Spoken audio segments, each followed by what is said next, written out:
حضرت انس بن مالک کہتے ہیں وہ خاتون آئی، کوئی پکڑ کے نہیں لایا، کسی 14 دنوں کے ریمانڈ پہ نہیں اسے منوایا گیا، اسے وہ خود بخود آئی اور کریم محبوب علیہ السلام کے سامنے جب وہ کھڑی ہوئی تو اتنے درد سے میں نے کم لوگ روتے دیکھے ہیں جس درد سے وہ روئی۔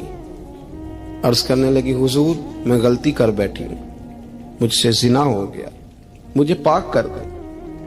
تو محبوب کریم علیہ السلام نے فرمایا تو کیسے ثابت کرے گی تو نے گناہ کیا؟ یعنی مجرم کو ثابت کرنا پڑ رہا ہے کہ میں گناہ گار۔ یہ وہ کمال ہے کہ انسانوں کو احساس ہونے لگے کہ یہاں ہم غلط ہیں۔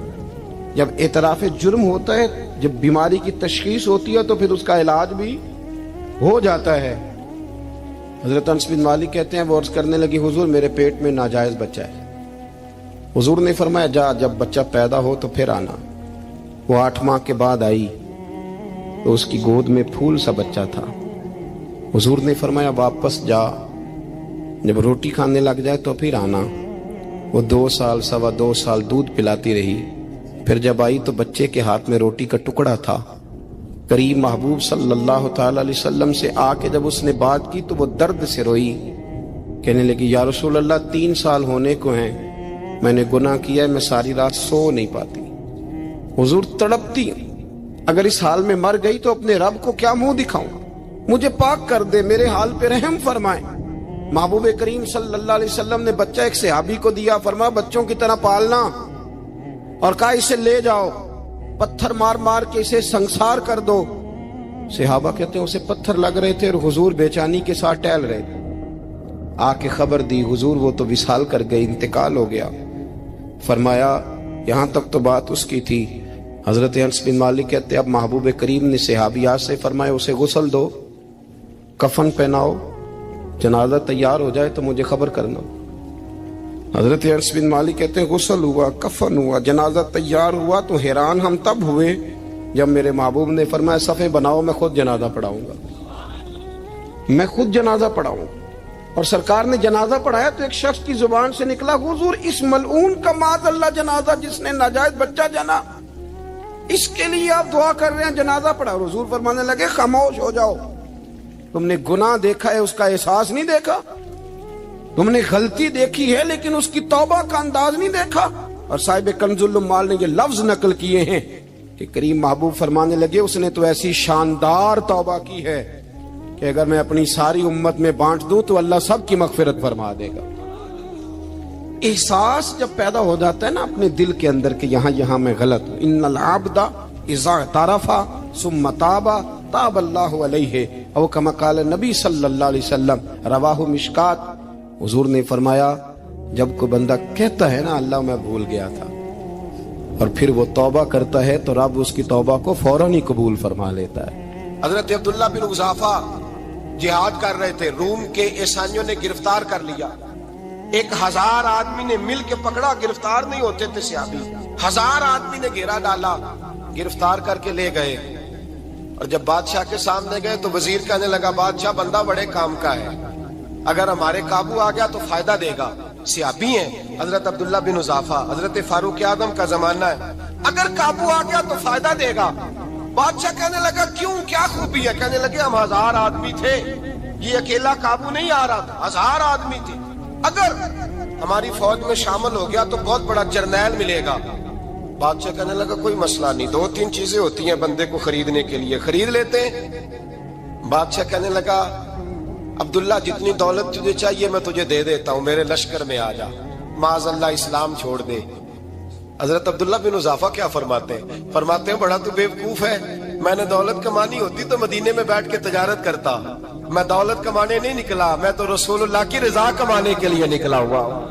دولت کمانی ہوتی تو کسی مارکیٹ میں ہوتا، میدان میں آنا تھا، شہادت ہے مطلوب مقصود مومن، نہ مال غنیمت نہ کشور کشائی، یہ دولت تو لونڈی ہے رسول اللہ کے دروازے کی، یہ تو پیچھے پیچھے پھرتی ہے نبی پاک کے غلاموں، یہ کمانی ہوتی تو میں کسی مارکیٹ میں ہوتا، میدان میں تھوڑا ہوتا۔ عبداللہ بن حذافہ سے ایک دوسری چال چلی، کہنے لگے میاں عہدہ جو تجھے چاہیے، میں بادشاہ ہوں، میرے نیچے جو عہدہ تو کہے گا وہ تجھے مل جائے گا۔ حضرت عبداللہ بن حذافہ کہنے لگے شاید تجھے پتہ نہیں میری تعریف کیا ہے،